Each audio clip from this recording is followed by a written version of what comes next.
गोष्टीचं वर्णन करताना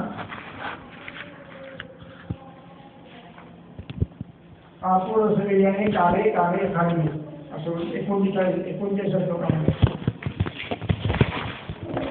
आपूर रसबिर्याणी काळे काळे खाली आदित्य पवनच्छाया सविलर प्रेमिकांच्या याने अजगराने अपूर्तीने निर्गणाने अगदाने हे सगळे विषय लावायचे पुन्हा अजगराने अपूर्तीने निर्गणाने अगदाने आणि काले ज्या वेळेला त्याचा काळ असतो त्याच काळातले तीन विषय म्हणजे अशा अर्थाने की आम्हाला हवे असलेले गुणधर्म त्या काळात परिपूर्ण होतात ते आम्ही वापरून पाहिलेले आहे. अन्य काळात उत्पन्न होणारे जे कदाचित असे विधेयक आम्ही सांगितलेल्या विधेयापेक्षा वेगळे असते. म्हणजे आंब्याचं वर्णन जे ग्रंथात आहे ते कसं आहे काले होणाऱ्या ग्रीष्म ऋतूच्या अंतराला आवळा आंबा त्याचे पण वर्णन केलेले आहे. ते तुम्ही घ्यायचे कारण त्याचे गुणधर्म आधी सांगितले ते त्याचे गुणधर्म आहेत. तो जर अन्य ऋतूमध्ये तुम्ही घेणार असाल त्याचे गुणधर्म वेगळे असतील त्याचं कार्य वेगळे असेल. रसविधेय विपाक कदाचित मृदूतर असेल विपाक मृदूमध्ये असेल आणि म्हणून तुम्हाला आम्ही सांगतो ते गुण हवे असतील तर काले घ्यावे म्हणजे ज्या काळात ते परिपक्व होतात त्या काळात त्याने गुण घेतलेले आहेत. आम्ही सर्वसामान्य कुठलेही असं गुण नाही सांगितले. ज्या देशात होणारे त्यांचेच गुण आम्ही सांगितले. तर नारळ आपण दुसरीकडे घेतो ना कोकणातलं नारळ याचे गुणधर्म सांगितले आहेत अन्य भागातल्या गुण नाही सांगितले. पण ते कदाचित त्यापेक्षा थोडेसे भिन्न असतील मृदू असतील वीर्य कमी असेल विपाक मृदू असेल काहीतरी असेल पण ते पुन्हा तुम्हाला तपासावे लागतील. मग तुम्हाला हे गुण नाही मिळणार. हे गुण हवे असतील तर हिमवत पारशे त्याच्या ऋतूत ते होणाऱ्या त्याच्या ऋतूमध्ये ते तुम्ही घ्यायचे असतात आणि म्हणून काळे काळे. दुसरा कार्यशब्दाचा अर्थ आहे की यांना झाडावर चिकू द्यायचं असतं. आंब्याला आपण तोडून त्याला हे लावतो गवतात ठेवतो फळाला परिपूर्ण झालं की आपण त्याला धान्याच्या राशीत ठेवतो पक्व करायला. तसं आवळ्याला ठेवत नाही. आवळा तिथेच पिकला पाहिजे. तिथे पिकतानाचा वर्ण काय होतो तो माहीत पाहिजे. त्या वर्णाला तिथे पिकला पाहिजे.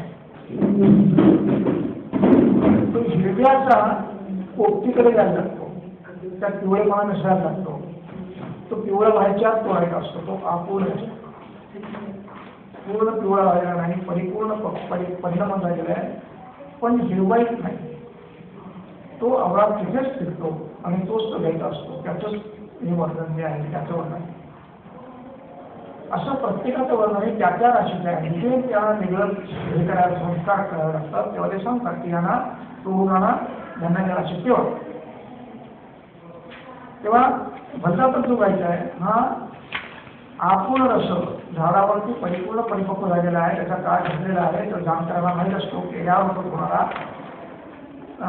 विभाग परिपूर्ण झाला की त्याचा वर्ण असा असतो तो पक्वच्या मूळ संकाशम असतो.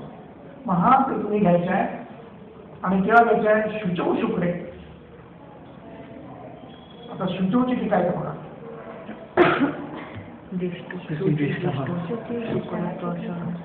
शुची ज्येष्ठ ज्येष्ठ महिन्यातले ज्येष्ठ महिन्यात शुक्ल पक्षात घ्यायचे शुक्रचा ज्येष्ठ वा आषाढ वा मासे समृद्ध या 2 महिन्यात ते घ्यायचे कारण हे वर्णन त्यांच्या गुणांसाठी सगळं. ज्येष्ठ वा ज्येष्ठ वा आषाढ चैत्र वैशाख ज्येष्ठ आषाढ क्रमाने त्या 2 महिन्यात ते घ्यायचे समृद्ध. आता पुढे काय म्हटलं बघा चतुर्मांस त्याला मग पाना जेव्हा पल्ल किती काय का पल्ल म्हणजे काय पल्लचा अर्थ बघायचा विषयीमध्ये पल्ल म्हणजे माश्या धान्य ठेवायच्या पोठ्या असा अर्थ असू शकेल. पल्लव अर्थ नाही आहे, तो नंतर त्याला पल्लव म्हटलं असतं. पल्लव म्हटलेले असेल त्याला अर्थ वेगळा असला पाहिजे. पल्लव म्हणजे परिणाम. हा, ते मासे पल्ले म्हटले ते असेल तो कदाचित त्याचा अर्थ ओढ्या किंवा ह्याच्या बाबूच्या करता ते विधाच्या त्यात निधा पाहिजे. तानी चतुर्मास स्थितानी सहसी सहसेवा. पुन्हा सहसी सहसी काय सहस्य पौष सहस्य पौष पौष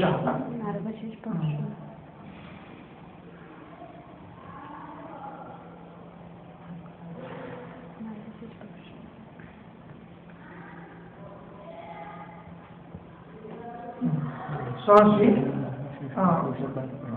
सहशी सहसेवा हे दोन रूप वेगवेगळे आहेत ना, सहशी आणि सहशी. काय का झालं कधी सह म्हणजे सह आग्रह आग्रहायण आणि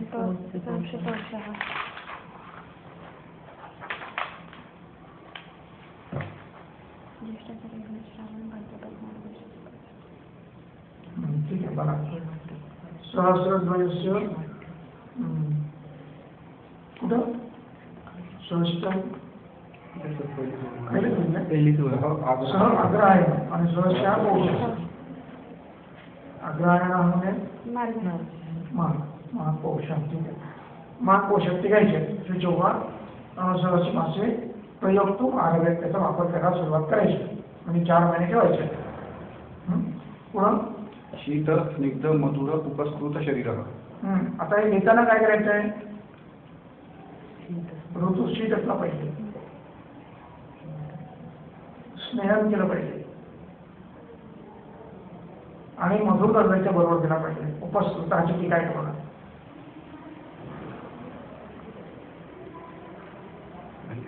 नाही ना, उपस्कृती म्हणजे सह.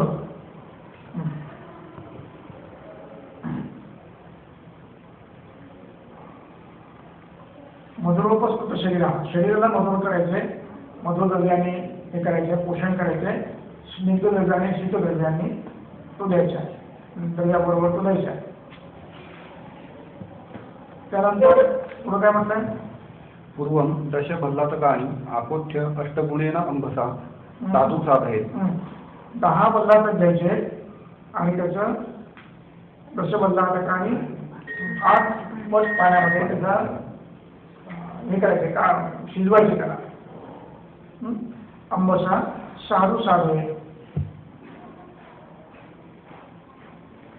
पुढे काय म्हटलंय, तेषां रसम अष्टभागावशेषम उतम सपयस्कम पिबेत. आता तेषां रसम अष्टभागावशेषम म्हणजे मी गाठोडं बांधलं आणि त्याला उकळायला ठेवलं बल्लातकाला आणि त्यामध्ये पाणी किती टाकलंय, 8 पट पाणी टाकलंय. आणि रसम तेषां रसम अष्टभागावशेषम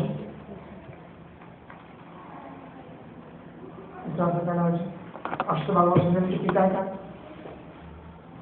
नाही 8 पट पाणी आहे आणि जेवढं पाणी असेल तेवढं 8 पट घ्यायचं आणि 8 भाग ठेवायचे म्हणजे 1 भाग ठेवायचा, 8 भाग ठेवायचा. अष्टभागावशेषम रसम अष्टभागावशेषम. इथे रसमचा अर्थ पाहतो. ते उकळताना 1 भाग शिल्लक ठेवायचा आहे, 8वा भाग. रस अष्टभाग अवशेषम. अष्टगुण आणि अष्टभाग. अष्टगुण म्हणजे 8 पट आणि अष्टभाग म्हणजे 8वा हिस्सा. अवशेषम पूतम त्याला गाळून घ्यायचे आणि स्वयस्कम पिबेत ससर्पिषा अंतर्मुखम अभ्यज्याला अग्रकांकित करा. वरती काय सांगितलंय त्याला अग्रकांकित करा. शीत स्निग्ध उपस्कृत शरीर संस्कृत केलंय. उपस्कृत म्हणजे जे संस्कृत अर्थ आहे, संस्कार केला शरीरावरती. काय संस्कार केलाय, शीत स्निग्ध मधुर संस्कार केला शरीरावरती. असा संस्कार केलेल्या शरीरामध्ये बल्लातक घ्यायचा आहे आणि तो कसा राहायचा आहे? सर्पिषा अंतर्मुखम सर्पिषा सर्पिषा अंतर्मुखम अभ्यज्य, अंतर्मुखाला तूप लावायचं आहे. पूतम सपयस्कम पिढे, ते गाळून त्यात दूध टाकून द्यायचे. ते दूध किती टाकायचे?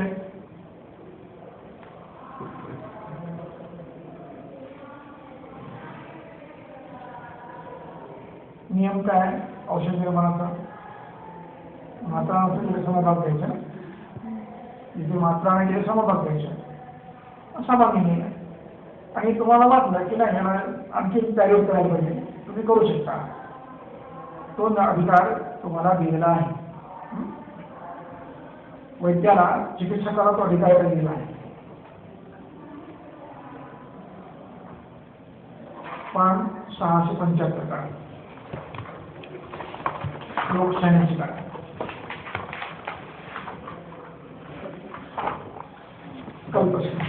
द्रव्यप्रमाणं तु यदुक्तं अस्मिन् मध्येषु तत् कोष्ठवयपदेषु. यदुक्तं तत् मध्येषु. मध्येषु म्हणजे काय? मध्यकोष्ठ, मध्यवय, मध्यपद. पुढे काय म्हटलंय? तन्मूलम तन्मूलम, त्याला मूल धरा, म्हणजे मीन धरा त्याला. हा मीन सामान्य मध्यपद, मध्यवय, मध्यकोष्ठ त्यांना चालणारी मात्रा आहे. आणि मग ती काय करायची पुढे? तन्मूलम आलंब्य भवे विकल्पम. त्याचा विकल्प तुम्ही करा चिकित्सक म्हणून. कसा करायचा तो? तेषां विकल्प्यो अभ्यधिको गुणभाव वा. अधिक करा किंवा गुण करायला तुम्ही ठरवायचं. कळलं? तेव्हा याला सौम्य करायचं काय? मग ते दुखता का कमी करायचे का? मग 8 भाग केले 2 भाग ठेवा, 8 भाग ठेवा, 2 भाग ठेवा. हे तुम्ही करा. हे मध्यम मात्रा आहे. मध्यम वय, मध्यम बल, मध्यम गोष्ट, मध्यम दोष यांची मात्रा आहे. ही मात्रा तुम्ही पूर्ण किंवा अधिक करू शकता. स्टँडर्ड डोस सांगितला आहे, याला तुम्ही कमी जास्त करा बाळाप्रमाणे. कळलं?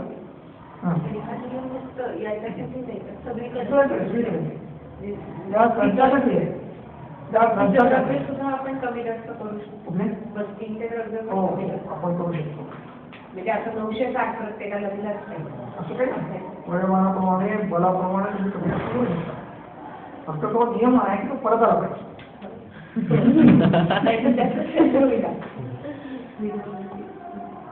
एवढा तिष्ट करायचा म्हणजे तो बोले का परत. तर अष्टसाधू तेषां पूतं सपयस्कम विवेक सर्पेषा अंतर्मुखम अभ्यज्य. आता हा कल्प कुणाला वापरायचा?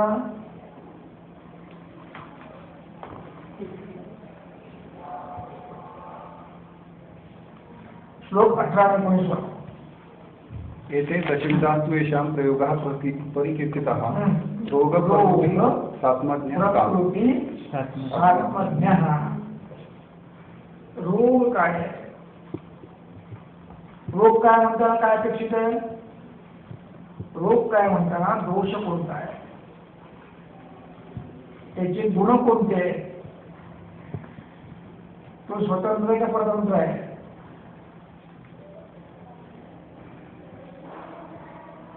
त्याची प्रकृती काय आहे?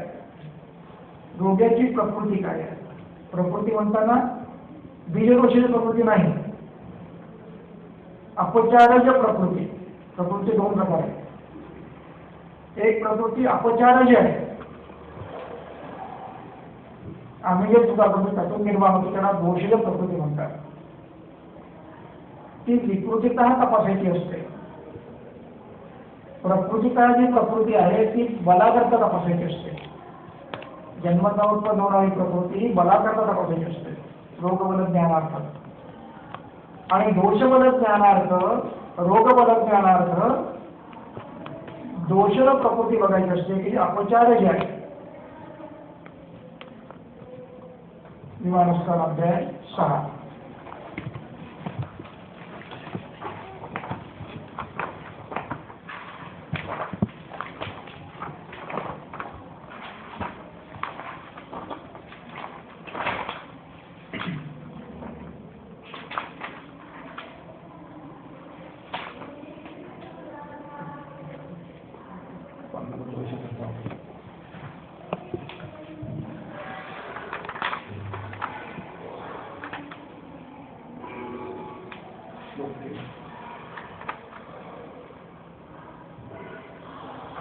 न खलु सन्ति वातप्रकृतयः पित्तप्रकृतयः श्लेष्मप्रकृतयो वा तस्य तस्य किलं दोषस्य आधिक्यात् सा दोषप्रकृतिः उच्यते मनुष्याणां न च विकृतेषु दोषेषु विकृतिस्तत्त्वम् उपपद्यते तस्मात् न एताः प्रकृतयः सन्ति तु खलु वातलाः पित्तलाः श्लेष्मलाश्च अप्रकृतिस्थास्तु ते ज्ञेयः एक अप्रकृतिस्थात ज्ञेयः चिठ्ठी का शेवटच्या ओळी बघा दोष प्रकृती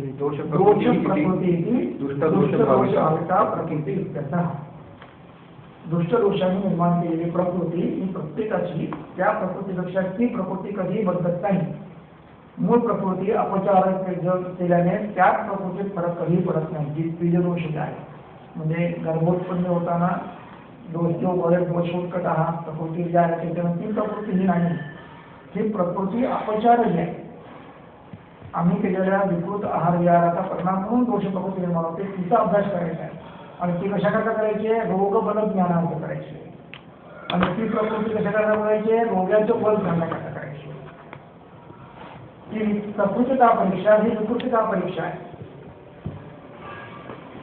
ही परीक्षा दोषबल ज्ञानासाठी करायची आहे व्याधीबल ज्ञानासाठी करायची आहे तेव्हा रोग प्रकृती साधने साध्य शब्दाचा अर्थ असा आहे की देश काल अवस्था प्रकृती ऋतू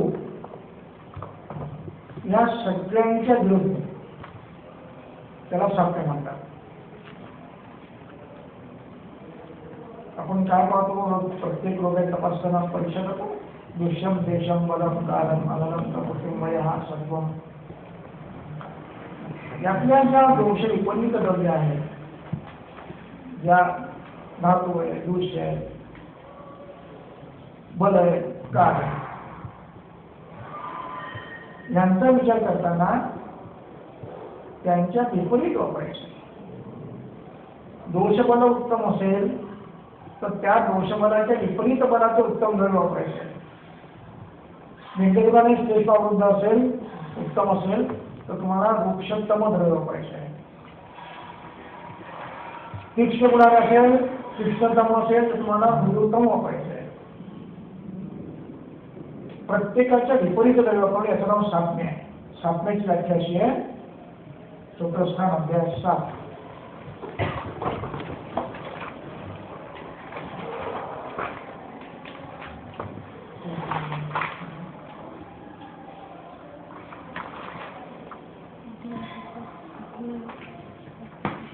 अध्याय 6 श्लोक 50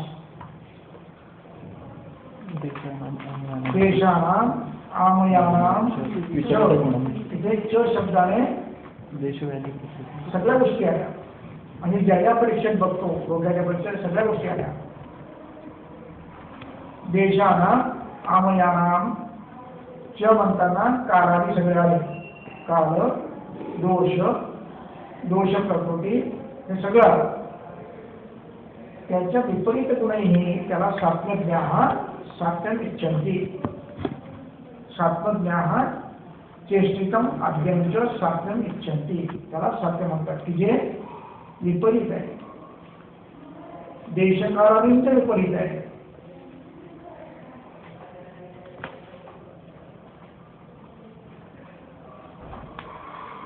पण आम्ही 17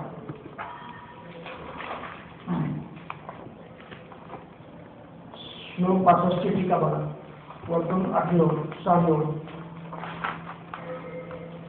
देशग्रहणात बल शरीर आहार सात्म्य सत्व प्रकृतीनां ग्रहणं देशकाल जेव्हा म्हणतो आणि पुढे च लावतो च समुच्चयवाचक आहे त्याला तंत्रयुक्ती म्हणतात देशकाला च म्हणतात की सगळं आलं पाहिजे काय आलं पाहिजे देश ग्रहणात बल शरीर आहार सात्म्य सत्व प्रकृती जे जे परीक्षा भाव आहेत त्या सगळ्यांनी विचार तुम्हाला करायचा आहे या संदर्भात जे जे परीक्षा भाव आहेत त्यांनी तुम्हाला सात्म्य कोणाचं बघायचं ऋतू प्रकृती दोष काल वय आणि म्हणून रोग प्रकृती सात्मज्ञाः अवस्था च कालं च वयश्च, ज्याला रोगाचं ज्ञान आहे, दोषांचं ज्ञान आहे, दोषांच्या अंशांश कल्पनांचं ज्ञान आहे, तरतमाचं ज्ञान आहे, प्रकृतीचं ज्ञान आहे, अशांनी सात्विक, आणि ज्याला सात्विक काय ते कळतं, सात्वज्ञ हा काम प्रयोगांत हे प्रयोग त्याने करायचे. आता हा कल्प पुढचा श्लोकाचा. तानि एक एक बल्लातक उत्कर्ष नाही, त्याच्या खालचा श्लोक 19. अपजो न स रोगोऽस्ति न विबंधोऽस्ति कश्चन यम न बल्लातकम अन्यात् शीघ्रं मेधाग्नि वर्धनम्. मग हा कुठे वापरायचा आहे? कंपनी काही वापरायचा आहे, आणि तिथे अवरोध प्रदान संपर्क तिथे वापरायचा आहे. श्लेष्मावृत, मेघावृत, आमावृत असे जे व्याधी आहेत त्यामध्ये निरामावस्था आल्यानंतर हा सस्नेह वापरायचा आहे, शरीराला स्निग्ध करून वापरायचा आहे. वरचं वाक्य बघा, शीत स्निग्ध मधुरोपस्फुटम असं वाक्य आहे. म्हणजे ते विसरून नाही करणार तुम्हाला. योग्य मात्र वापरायचं असेल तुम्हाला तर हे करायचं आहे. मग हे केव्हा करता येतं तुम्हाला? तेव्हा दोष निराम होतात तेव्हा करता येतं, तोपर्यंत करता येत नाही. शीत मधुर स्निग्धाचं सेवन उपस्कृत संस्कार करता येते जोपर्यंत सामावस्था आहे तोपर्यंत करता येत नाही. मग तुम्हाला मग त्याला पर्याय आहे. मग न्यूनतम ही मात्रा वापरू लागतो. मग न्यूनतम मात्रा वापरा, संजीवनी चालेल. पण ही मात्रा वापरली तर निराम झाला पाहिजे आणि मग तुम्हाला तो करायचा. कारण संस्कार हा करायचा आहे, शीत स्निग्ध मधुर संस्कार करून करायचा आहे, दुधातून द्यायचा आहे. शरीराला संस्कार करायचा आहे, स्निग्ध संस्कार करून बल्लातून द्यायचा आहे.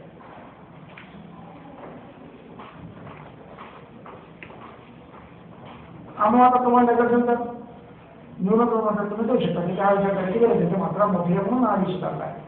इथे न्यूनतम मात्रा संजीवनी तुम्ही देऊ शकता, बल्लातून पण छोटीशी गोळी करून देऊ शकता. पण ही मात्रा पाहिजे तर हा नियम पाळला पाहिजे. स्निग्ध उपस्कृत, शीत मधुर स्निग्ध उपस्कृत पाहिजे. ही मात्रा वापरताना मात्रा फरक करते, मात्रा वेगवेगळं कार्य करते, आणि म्हणून मात्रा वापरताना सगळे नियम पाळावे लागतात तुम्हाला. तेव्हा हा कल्प कुठे वापरायचा आहे? इथे श्लेष्ठ प्रधान, मेध प्रधान संप्राप्ती आहे, श्रोतरोध प्रधान संप्राप्ती आहे, तिथे हा कल्प वापरायचा आहे. त्या रोगाचा कल्प वापरायचा आहे.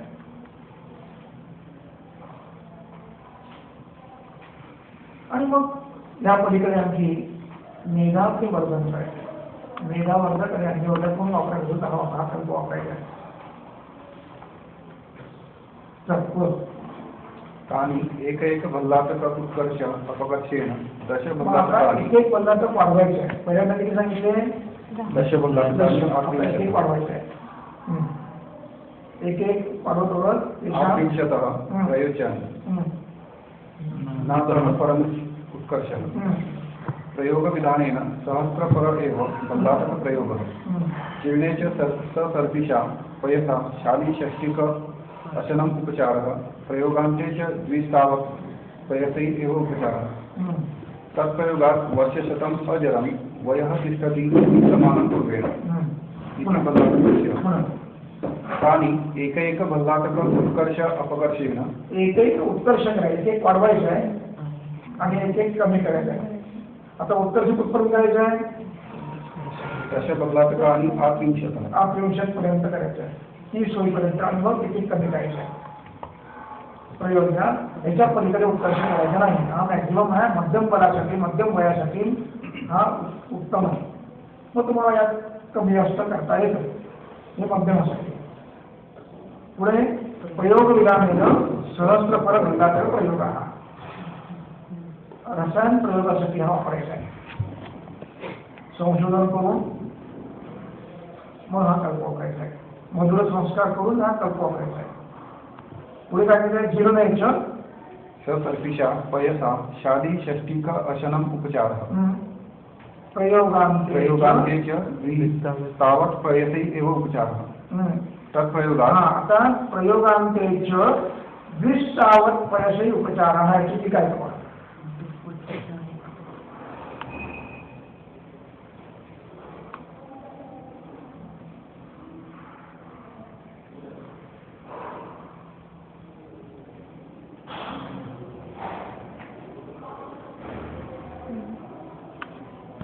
नाही ना? मग 20 तावत म्हणजे जितके दिवस तुम्हाला लागले हा क्रम करायला, 30 पर्यंत गेला, 30 पासून खाली आणला, 10 पर्यंत आणला, सुरुवात 10 ने केली, असं करत करत तुम्ही 30 पर्यंत गेला, पुन्हा करत करत करत 10 वर केला तर बंद झाला. याला जितके दिवस चालले ते दुप्पट दिवस हा प्रयोग करायचा आहे. कुठला? शाली षष्टिक पर्यंती, शाली षष्टिक अशनमुपचार प्रयोगांते हे आधी उपचार करायचा. प्रयोगांते 20 तावत पयसा उपचार, त्यानंतर मग दुप्पट काळपर्यंत दुग्धपान करायचं. असं केल्याने काय होतं? तत्प्रयोगात वर्षशतम अजरम वयः तिष्ठति इति समानं. आपण मागच्या वेळेला बोललो होतो की या कल्पात कुठेही मात्रा दिली नाही. मात्रा म्हणजे किती काळ करायचं आणि किती असं बोललो होतो, पण मी तो कल्प संख्येपर्यंत करायचो. त्या कल्पात जेवढे सांगितले, 1 सहस्र आवडेल, 1 सहस्र हरिगती, हा पूर्ण कल्प संख्येपर्यंत करायचा. तसा हा कल्प 30 पर्यंत करायचा. म्हणजे 1 वर्ष करायचा का बाबा हा विषय नाही आहे. तुम्ही जो तयार केलेला आहे कल्प आहे तो संख्येपर्यंत तो करायचा. म्हणजे एका 1000 आवडे घेतले, एका 1000 हृदय घेतले, 1000 बिंबे घेतले. म्हणजे याला किती वर्ष करायचं आहे, किती दिवस करायचं याला मर्यादा नाही. मर्यादा हीच आहे की हा कल्प संख्येपर्यंत करायचा. पण हा कल्प करताना औषधाम पुराप्राप्ती हा कल्प करताना आम्हाला ती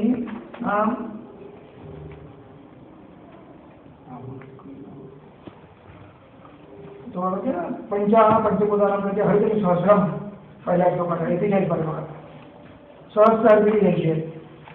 असे प्रत्येक ठिकाणी मान दिलेले आहेत. तेवढं संख्येपर्यंत तो करायचं आहे. म्हणजे 2 करायचं, 3 करायचं नाही. ती मात्रा तेवढीच त्या मध्यम मात्रा ती आहे. ती मात्र तुम्ही क्षीण अधिक करू शकता. कशाप्रमाणे? वयाप्रमाणे, कालाप्रमाणे, बलाप्रमाणे. किंवा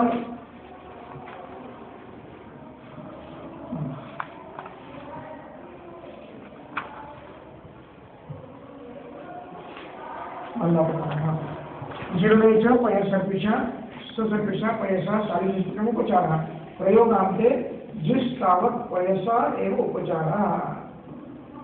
मग उरलेले दिवस 2 काय 30 2 महिने दुधावर जायचे.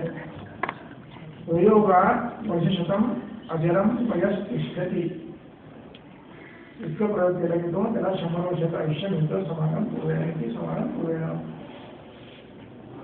बाकीचे लोक त्याला समाधान पूर्ण जाते. बाकीचे लाभ त्याला जसे पूर्वी सांगितलेले आहेत. म्हणजे आम्हाला जे भूतामध्ये सांगितलंय बघा, बृहत शरीरम गिरीसार शरीरम 5-6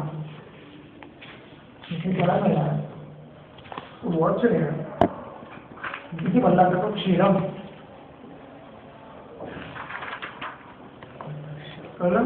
आता भल्ला जातो क्षौर्यम.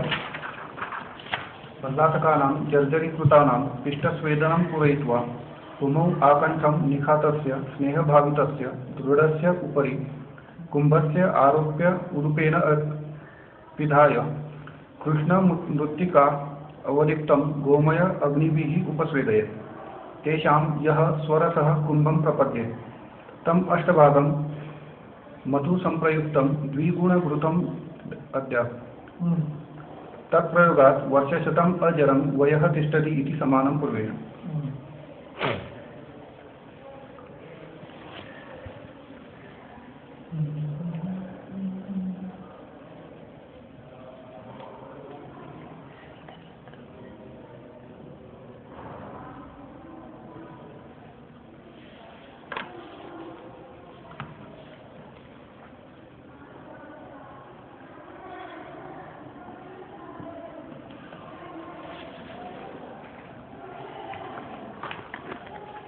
किती वर्णन तर त्याची वर्णन नाही केलं.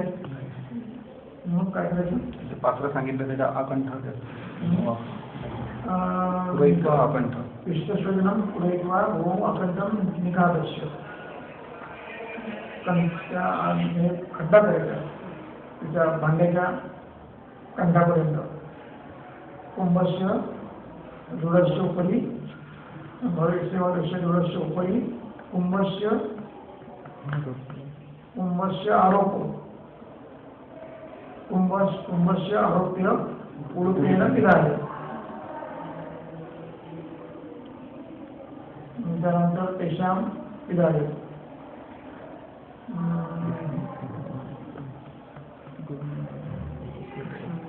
काळ्या मातीने त्याला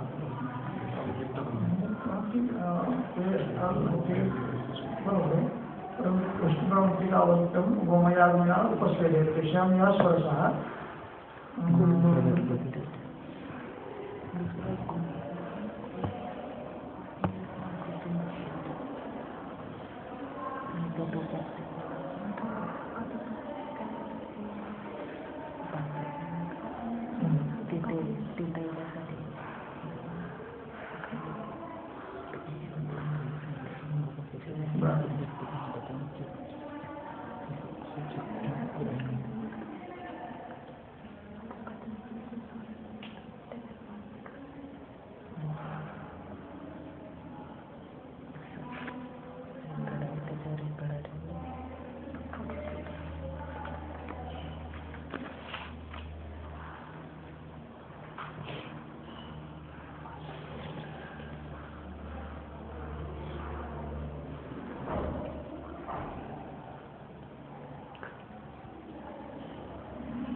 मात्रा किती घ्यायची हा प्रश्न मला पडलाय. ठीक आहे, आपण क्वेश्चन मार्क करा. किती डिबे घ्यायची आहेत आणि पुढे उत्तर सापडेल करायचे. पुन्हा भल्लातकानां जर्जरीकृतानां जर्जरीकृत म्हणजे काय? पिष्टस्वेदनं हे यंत्राचं नाव आहे. पिष्टस्वेदनं पूरयित्वा त्याने ते भांडण करायचं. पूरयित्वा काय करायचं? भूमौ आकण्ठं निकातस्य स्नेहभावितस्य दृढस्य उपरि कुंभस्य आरोप्य उडुपेन पिधाय. कृष्णमृत्तिका आधी अवलिप्तं. काय करायचं? पूरयित्वा भूमौ आकण्ठं निकातस्य स्नेहवादस्य दृढस्य उपरि म्हणजे खड्ड्यातही एक भांडण ठेवायचे. ते आकंठ जमिनीत काढून ठेवायचे आणि त्याच्यावर हे ठेवायचे. पूरयित्वा भूमौ आकण्ठं निकातस्य स्नेहभावितस्य दृढस्य उपरि. स्नेहभावित खड्ड्यामध्ये जे स्नेहभावित कुंभ ठेवलाय त्याच्यावर उपरी कुंभस्य त्या कुंभाच्या वर हे कुंभ ठेवायचे. कुठलं? पिलात भल्लाचं ठेवलंय ते. आणि मग त्याला त्याच्यावर झाकण ठेवायचे खालच्या भांड्यावरती. आणि मग उडुपेन पिधाय त्याला झाकण ठेवून कृष्णमूर्तीकडे त्याला लेप लावायचा. आणि मग गोमयाग्नीने त्याला स्वेद द्यायचा वरतून. वरच्या भांड्यात भल्लाचं काय आणि खालचं भांडं रिकाम आहे. आता इथे त्याने मध्ये टीका दिली बघा. विधान पात्रम तच्चैव सच्छिद्रम भरे श्राव्यम म्हणजे त्याची टीका आहे बघा पुढे. अन्यथा उपरिष्ठ भल्लातक तापात च्युतः स्नेहो नाभूयात्. जे तेल पडणार आहे ते खालच्या भांड्यात गोळा झाला पाहिजे म्हणून त्याला छिद्र करायचे त्या पिधाना झाकणाला म्हणजे तेल ते खाली जाईल. त्या पद्धतीने तेल तयार करायचे. आणि पुढे काय करायचं आहे?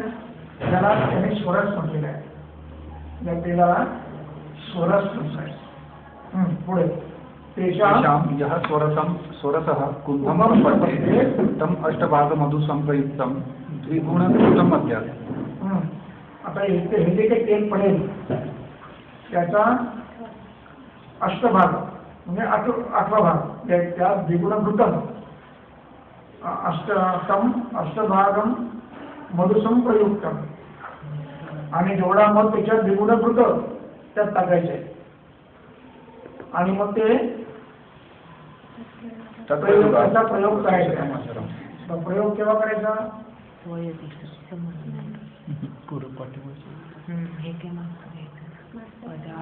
प्रयोगाचा काळ कुठला?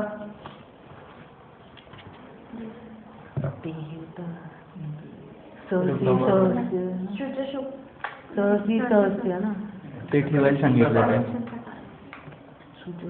बरोबर, तुझं शीतकालामध्ये सांगितलं मधुर आणि स्निग्धाचा हे प्रयोग करून त्याच्यानंतरच 4 महिने होते. हेमंत म्हणताडी ऋतू. शिशिरमध्ये. हा तो झाला काळ, औषध खाण्याचा काळ.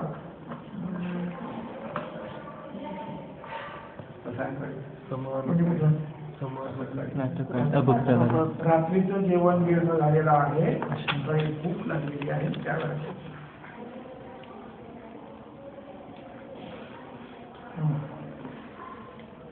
असा केल्यावर तो शतजरम शतम अजरम तिष्ठती समानम बल्लाटक, हे बल्लाटक क्षौधर्मक आहे. आता याच्यामध्ये एक जो प्रश्न राहिलाय तो कदाचित इथे जे म्हटलंय ना पिधान पात्र भरून. दश असं काही ते म्हटलं, दश बल्लाटकाने आपोआप केलं. कुंभाचे ते कुडवटे वेगळे कुंभाचे हे वेगळे. 10 बल्लाटक घ्या झालं ना, 10 ते 30 पर्यंत. त्या 10चा उपकर्ष आहे, उत्कर्ष आहे किंवा उत्कर्ष नाही आहे, किंवा 10 निवड रोज घ्यायचे, त्याचं तेल करायचं आणि ते त्याला त्याचा अष्टभाग घ्यायचा तेलाचा, कम अष्टभाग त्यातला 8वा भाग घ्यायचा, म्हणजे ते 8 दिवस पुरवायचं, पुन्हा करायचं अष्टभाग ना अष्टभागम म्हणजे 10 दिव्याचं तेल जे निघेल त्याचा 8वा भाग घ्यायचा. नाही त्याचा आठवडा मध्ये घ्यायचा. नाही 8वा भाग घेऊन त्याच्या मधाबरोबर द्यायचा. अष्टभागम म्हणजे 8वा भाग, 8वा भाग. तम अष्टभागम, अष्टभागमचं तम, तम हे विशेषण अष्टभागमचं आहे. तम अष्टभागम म्हणजे त्याची 8 भाग ते घ्यायचे, तम अष्टभागम. समभाग. अष्टभागम म्हणजे तम टाकायचं. तम तैलम अष्टभागम मिळतो, त्यात मध करायचे. आता इथे गेलं मात्र समान भाग घ्यायचा, मग समान भाग घ्यायचा आणि द्विगुण घृत घ्यायचं.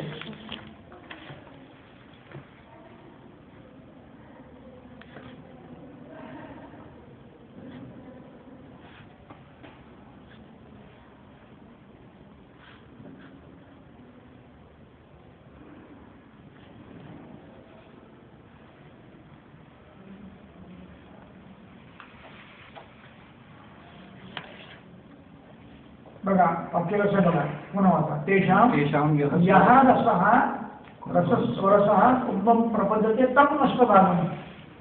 त्याचा 8वा भाग काढून मधाबरोबर देऊन टाकायचा. तम रसम अष्टभागम गृहीत्वा, त्याचा 8वा भाग घ्यायचा आहे. आणि तो संप्रयुक्तम हे त्याचं विशेषण आहे. संप्रयुक्तम हे मधुसंप्रयुक्तम बल्लाटक तेलाचं विशेषण आहे. तम अष्टभागम मधुसंयुक्तम असं आहे. असं ते 8वा भाग जो घेतला त्याच्यात द्विगुण घृत घ्यायचं. 8वा भागाच्या निवडून होतं काहीतरी. होय, मधु आणि कृत समज घेऊ शकत नाही ना.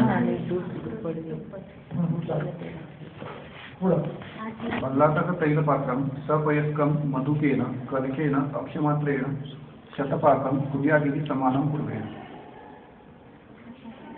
बल्लाटक तैलपात्रं सपयस्कं मधुकेन कलिकेन कल्केन अक्षमात्रेण शतपाकं कुर्यात्. खाली जे घृत लावायचं नेहमी ते ना तर त्याची स्नेहभावीच्या ऐवजी तैलभावित करून घ्यायचं. मधुकेन कल्केन अक्षमात्रेण शतपाकं कुर्यात्. पहिला काय अर्थ? ठीक आहे, वर तेल काढलंय 10 बल्लाटकाचं, त्यात काय करायचं, बल्लाटकाचं पहिलं पात्र जे काय असेल ते त्यात दूध टाकायचं, मध टाकायचं. मधुक म्हणजे मध. हा तो रस्व मधुक आणि दीर्घ मधुक. मधुक त्यातला फरक काय पाहिजे. मोह आणि मधुक म्हणजे यष्टी मधुस. मधुकेन कल्केन अक्षमात्रेन, एक अक्षमात्र असं करायचंय आणि ते शुद्ध करायचंय, त्याचा पाक करायचा आहे. आता हे पाक करताना सपयस्कम पाक करायचा ना. मग तुझा नियम आहे तुमचा क्षीरपाकाचा काय म्हणे, द्रव्यात अष्टगुणम क्षीरम क्षीरात नीरम चतुर्गुणम. त्या पद्धतीने क्षीरपाक करायचा आणि तो 100 वेळा करायचा आहे.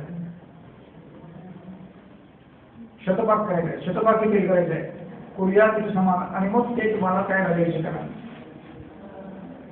पूर्वांशामध्ये.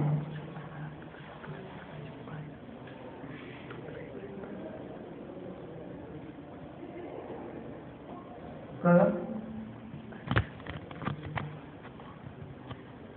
भरला आता का पहिलं पात्रम सपयस्तम. जेवढं तेल आहे द्रव्यात अष्टगुणम क्षीरम क्षीरात नीरम चतुर्गुणम. ते घ्यायचं आणि त्यात कल्क टाकायचा. मधुकेनं कल्केनं अक्षमात्रेनं ते सिद्ध करायचे. क्षीर सिद्ध करायचं पहिलं. आणि हे असं 100 वेळा करायचं. शतपाकून करायचं 100 वेळा करायचं. आणि मग ते न्यूनतम मात्रेमध्ये द्यायचे. कारण ते जेवढं शतपाक हे करायचं नाही तेवढं ते बलवान होतं. मग त्याची मात्रा कमी करायची. त्याची मात्रा करताना पुन्हा हेच करायचं. अष्टभागम मधुसूदनम प्रयुक्तम. हा मध्यम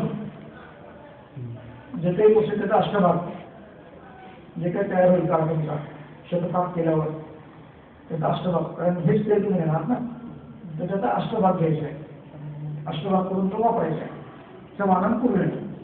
पुढं बल्लातक सर्पी बल्लातक क्षीरम बल्लातक क्षौद्रम भूतबल्लातकम बल्लातक यूषः बल्लातक तैलम बल्लातक पललम बल्लातक सत्तवः बल्लातक लवणम बल्लातक तर्पणम इति बल्लातक विधानम उत्तम भवति. बल्लातक विधानम सांगितलं. दोन सांगितलं नाही क्षीर एक पहिला दोन सांगितलं. बल्लातक क्षीरम बल्लातक क्षौद्रम सांगितलं. बल्लातक तैल सांगितलं.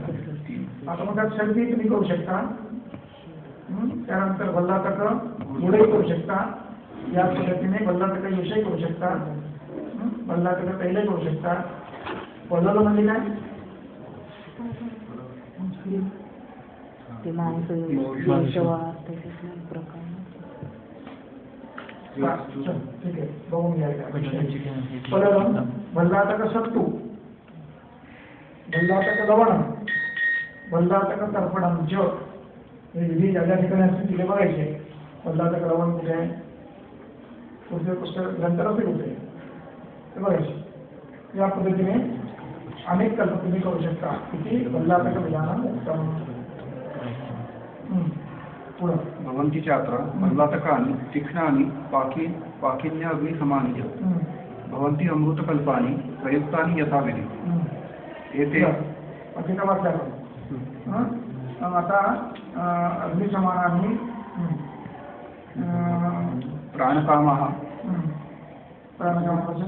प्राणकामः पुरा जीर्णाच्चैवनाद्याः महर्षयः रसायनैः शिवैः एते एव एतैः बभूवुः अमितायुषः.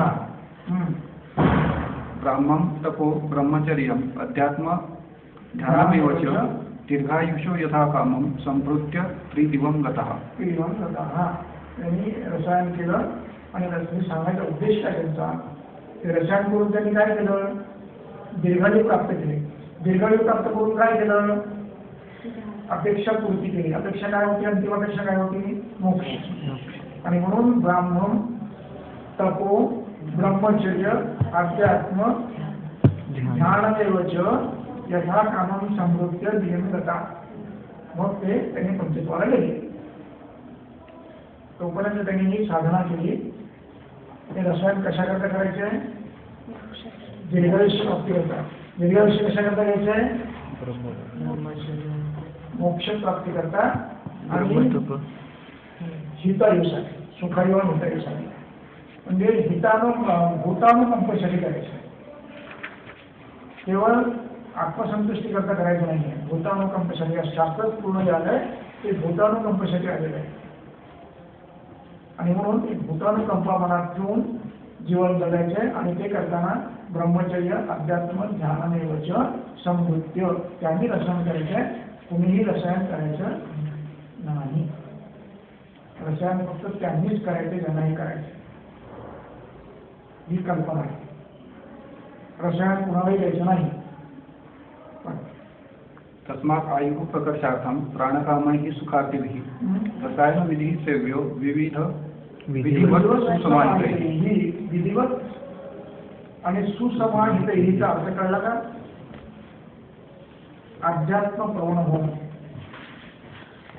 समाहित म्हणजे समाधी लावायची, म्हणजे काय करायचंय? समाधी लावायची म्हणजे सदैव आत्मचिंतनात मग्न व्हायचं. त्याचं नाव समाधी. कुठल्याही विषयाकडे कुठल्याही इंद्रिय घटकामध्ये निर्विकल्प अवस्थेमध्ये ज्याला स्थितप्रज्ञ म्हणतात त्या अवस्थेत ते घ्यायचे. स्थितप्रज्ञ का भाषा, त्याच्यात त्यांनी वर्णन केलं. तो चालतो कसा, तो बोलतो कसा, तो वागतो कसा. तो समाधिस्थ बसलेला नाहीये डोळे बंद करून, तो जगतोय. पण कसा जगतोय? श्रीकृष्णासारखा जगतोय, जनकासारखा जगतोय. स्थितप्रज्ञ, कुठल्याही गोष्टीने कधीही चूक होत नाही असा. सुखदुःख समी करतो, लाभ लाभ जय जय देव. हे सगळं द्वंद्व सगळी यथास्थित साक्षीभावाने पाहत राहणं आणि काम करणं, याचं नाव समाधी आहे. सुसमाधित. इतक्या पद्धतीने रसायन ग्रहण करायचे. तत्र श्लोकः रसायनानां संयोगः सिद्धः भूतहितैषिणा निर्दिष्टाः प्राणकामीये 37 महर्षिणः इति अग्निवेशकृते तंत्रे चरकप्रतिसंस्कृते चिकित्सास्थाने रसायनाध्याये प्राणकामीयो नाम रसायन पाककृती. आपल्या श्लोकामध्ये भूत हितेशना शब्द आहे. सर्व भूत हिते रता, सगळ्या प्राणिमानांचं हित पाहणारे त्यांना भूत हितेशना म्हणतात. त्याचं मनुष्य हितेशी म्हटलं असतं नुसतं, सीमित झालं असतं. तसं नाही. भूत मात्र हितशास्त्र हितेशी नाही करायचंय चिंता. त्यांनी सांगितलंय, त्यांनी त्यासाठी सांगितलंय की भूत हितेशी माणसाने सेवन करायचंय. चल पुढे. आता जायचं पुढे का कंटाळा?